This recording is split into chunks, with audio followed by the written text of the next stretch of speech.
One of the more puzzling aspects of the way we're built is that our emotional development does not necessarily or automatically keep pace with our physical growth. We can be 55 on the outside and 4.5 in terms of our impulses and manner of communicating, just as we can be on the threshold of adulthood physically while an emotional sage within. In order to assess our own and others' emotional development, we can make use of a single, deceptively simple question that quickly gets to the core of our underlying emotional age. When someone on whom we depend emotionally lets us down, disappoints us, or leaves us hanging and uncertain, what is our characteristic way of responding?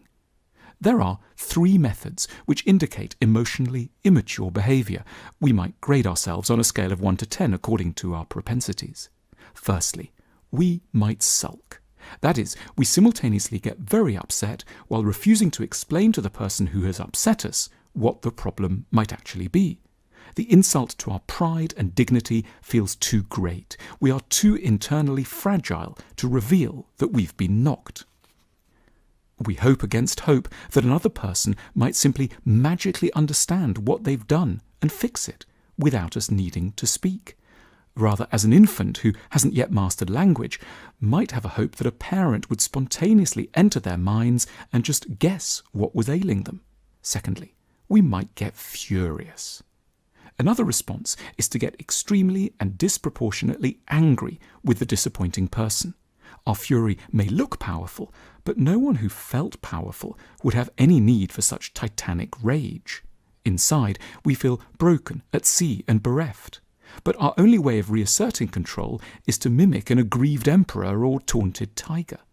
Our insults and viciousness are, in their coded ways, admissions of terror and defenselessness. Our pain is profoundly poignant, our manner of dealing with it a good deal sadder. Thirdly, we might go cold. It takes a lot of courage to admit to someone who's hurt us that we care, that they have a power over us, that a key bit of our life is in their hands. It may be a lot easier to put up a strenuous wall of indifference. At precisely the moment when we are most emotionally vulnerable to a loved one's behaviour, we insist that we haven't noticed a slight and wouldn't give a damn anyway. We may not simply be pretending. Remaining in touch with our wounds may have become conclusively intolerable. Not feeling anything may have replaced the enormous threat of being fully alive.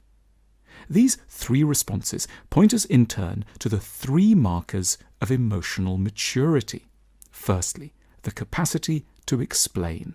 That is, the power, simple to describe but a proper accomplishment in practice, to explain why we are upset to the person who's upset us, to have faith that we can find the words, that we are not pathetic or wretched for suffering in a given way, and that, with a bit of luck, we will find the words to make ourselves understood by someone whom we can remember deep down, even at this moment of stress, is not our enemy.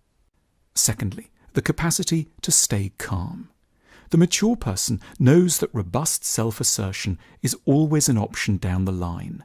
This gives them the confidence not to need to shout immediately, to give others the benefit of every doubt and not to assume the worst and then hit back with undue force. The mature like themselves enough not to suspect that everyone would have a good reason to mock and slander them. Thirdly, the capacity to be vulnerable. The mature know and have made their peace with the idea that being close to anyone will open them up to being hurt. They feel enough inward strength to possess a tolerable relationship with their own weakness. They are unembarrassed enough by their emotional nakedness to tell even the person who has apparently humiliated them that they are in need of help. They trust, ultimately, that there is nothing wrong with their tears and that they have the right to find someone who will know how to bear them.